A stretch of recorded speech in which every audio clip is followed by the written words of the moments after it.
So let me guess, your Apple Watch, your Whoop, your Oura Ring, your Garmin, they all told you that you're running on fumes today, and Tim, for Christ's sake, we're running on fumes.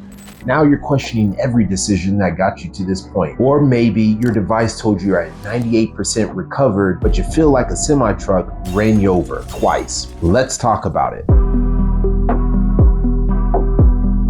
Are wearable devices really worth it for tracking progress, recovery, and performance? Or are they expensive anxiety machines wrapped around your wrist? In this video, I'm breaking down what wearables actually track, how to use sleep data to adjust your training, and of course, the biggest mistakes that people make with these gadgets so that you don't make them. Let's get into it.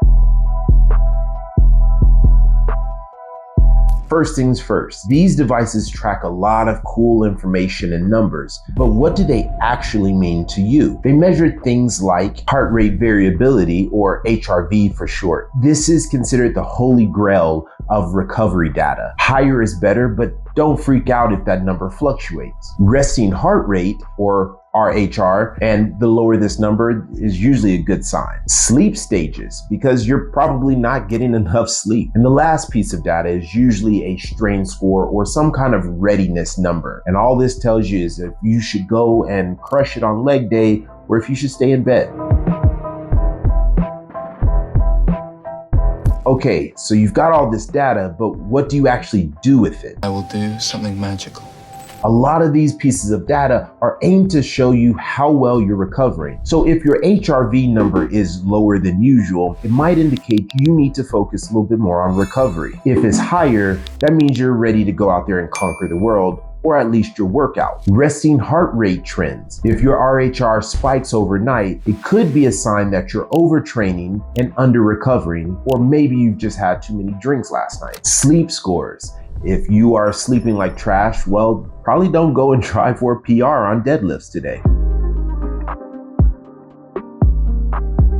Now let's talk about some common ways people misuse wearable devices. Mistake number one, you're letting the data dictate your life. Look, just because your wearable said that today's a red day and you've recovered like crap, doesn't mean that you need to call off sick from work, cancel your workout, and stay under the blankets all day. Context matters. Maybe you just need to take it a little bit easier today. Mistake number two is ignoring long-term trends. One bad night of sleep or one low HRV score doesn't mean a whole lot. But if this has been going on for weeks or even months, you need to address it, and you need to address it quickly. Mistake number three is obsessing about the perfect sleep score. Some of y'all are stressed out so much over sleep that it's actually ruining your sleep. Get yourself a good sleep, son. Aim for consistency. Not every day is going to be a home run, and this includes sleeping, eating, or even your workout. Something that I do is when I wake up in the morning, I check my sleep score, but I also take a mental check of how do I feel. There are some days that my sleep score is a little bit lower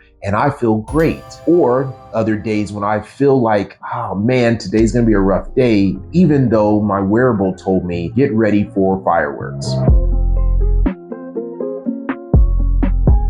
So are wearable devices actually worth the money? And the simple answer is, it depends. If you use the data to help make smarter decisions for training and recovery, then yes, it's a great idea. Anything that can give you an extra edge is going to be beneficial. However, if you are going to obsess over the numbers and the data and it ends up controlling your life, then no, do not go and purchase a wearable device. It's not going to add value to your life, and more stress is just one thing we do not need more of. My advice, use them as a tool and not the rule. Track the trends. Adjust your training as needed, but do not let this dictate your life. While it's true that you can only grow as fast as you can recover, it's also true that analysis by paralysis doesn't help anybody. If this video helped, hit the like button and subscribe to the channel. Let me know in the comment section, what wearable device do you use? And has it actually helped you? And I'll see you in the next video. And let's get better each day together.